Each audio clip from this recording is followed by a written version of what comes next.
You probably don't think of your shock absorbers as an important safety system, but that's exactly what they are. Shocks and struts are all about ride control, keeping your tires in contact with the road and managing body motion. Every time you hit a bump, your tire wants to bounce up. The bigger the bump, the higher the bounce. Your shocks or struts push down on the tire to maintain the traction you need to start, stop, and turn. If you've ever ridden in a vehicle with bad shocks, you know how it sways or dips as you go through corners. The front end dives when you hit the brakes, and the rear end squats when you accelerate. It's not only uncomfortable, but it hurts your handling as well. You may have heard cars described as having flat cornering. That means that when you take a corner, the body doesn't roll very much.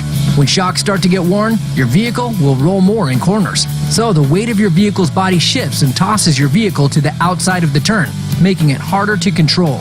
With good shocks, you can confidently take corners at a reasonable speed, but when the shocks are bad, the body rolls too much and you need to slow down to stay on the road. When you combine brake dive with body roll, you can quickly end up with an unsafe handling situation.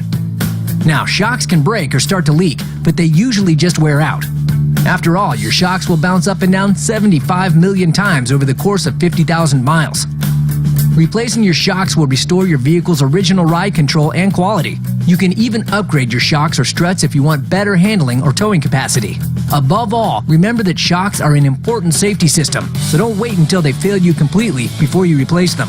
That can put your safety at risk and also damage other suspension components.